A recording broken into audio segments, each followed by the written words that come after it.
গতকালকে একটা যে বিষয় লক্ষ্য করলাম যে সাবেক নির্বাচন কমিশনার তিনি একজন যে অপরাধী হতে পারে, তিনি একজন দেশের একজন সম্মানিত ব্যক্তি, তাকে যে মব জাস্টিসের মাধ্যমে যে এখানে লাঞ্ছনা করা হয়েছে, এটা আমাদের দেশের জন্য সুখবর নয়। আইন শৃঙ্খলা বাহিনী যাতে এই বিষয়গুলা সঠিকভাবে নিয়ন্ত্রণে আনে এবং সঠিক অপরাধী যারা তাদেরকে আইনের আওতায় আনার মাধ্যমে এগুলা নিয়ন্ত্রণ করা। দেশে মব জাস্টিস যে শব্দটা এখন খুব বেশি প্রচলিত, এটা আসলে মব জাস্টিসের নামে যা হচ্ছে দেশে, সেটা হচ্ছে ব্যক্তিগত আক্রোশ, ব্যক্তিগত শত্রুতা আমি যেটা থাকে একজনের সাথে একজনের, সেটার ফায়দা লুটে নিচ্ছে। আসলে এটা আমরা সমর্থন করি না। আপনারা জানেন যে 17টি বছর আন্দোলন সংগ্রামে ছিল সবাই, এবং এই 5ই আগস্টের পরে কিছু উত্তেজিত জনতা এই কাজগুলো করছে, যারা পলিটিক্যাল আসলে গভর্নমেন্ট নাই, সে কারণে এই কাজগুলো হচ্ছে। অতি অবিলম্বে যদি জাতীয় নির্বাচন যদি হয়, তাহলে জাতীয় সংসদ নির্বাচন হয়, তাহলে এই কাজগুলো হয়তো বন্ধ হয়ে যাবে। একজন সম্মানীয় মানুষকে অপদস্থ করা, জোতার মালা পরিয়ে দেয়া, এটা আমি কখনোই সমর্থন করি না। এটার থেকে আমাদের বেরিয়ে আসা উচিত। আমাদের দেশে আইন আছে, আদালত আছে, এই বিচার হবে আদালতে, কিন্তু রাস্তায় কেন?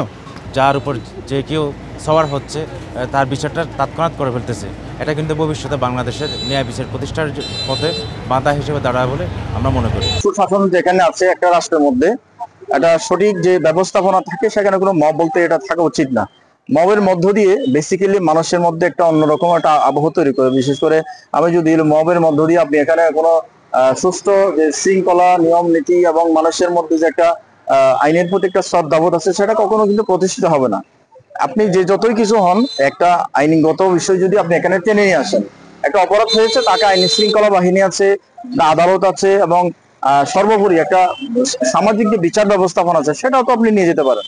কিন্তু ডিরেক্টলি ধরে যে কাউকে আপনি মারবেন, কানে হেসে করবেন, তাকে জুতার মালা পরাই দিবেন, এটা কিন্তু কখনো কাম্য না। টানা 7মবারের মতো বেস্ট টিস্যু পেপার ব্র্যান্ড হিসেবে স্বীকৃতি পেয়েছে বসুন্ধরা টিস্যু। যারা সত্যিকার অর্থে অপরাধী, তারাই যেন বিচারের মুখোমুখি হয়। কোনো নিরপরাধ ব্যক্তি যেন কোনো ধরনের ইনজাস্টিসের শিকার না হয়। ফ্যাসিবাদের আমলে এটা সৃষ্টি হয়েছিল।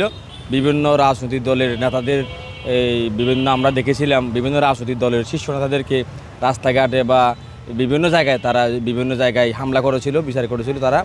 সেটা ফ্যাসিবাদের আমল সৃষ্টি হয়েছিল, কিন্তু ফ্যাসিবাদ মুক্ত বাংলাদেশে সাধারণ জনগণ হিসেবে আমরা সেটা কখনোই কাম্য করি না। মব জাস্টিস ইদানিং খুব বেশি চলতেছে। আমি মনে করি একজন আমি যদি দোষী হয়, এটার জন্য দেশের চলমান আইন আছে, আইনের প্রক্রিয়া যেটা হবে সেটা আদালত বিচার করবে। দেশের আইন আছে, প্রশাসন আছে, এরা বিচার করবে। এটা আসলে কখনোই কাম্য না। বাংলাদেশ যেহেতু আমরা এখানে বসবাস করি, 18 কোটি মানুষের মধ্যে আরো 2 কোটি যুক্ত হলো, 20 কোটির মধ্যে আমরা চাই আমাদের নিরাপত্তা নিশ্চিত হোক, সে যে সরকার হোক। পেশির সরকারের দোসররা অনেকটা এগুলো ঘটায়, এগুলো বিভিন্ন রাজনৈতিক দলের উপর চাপায়।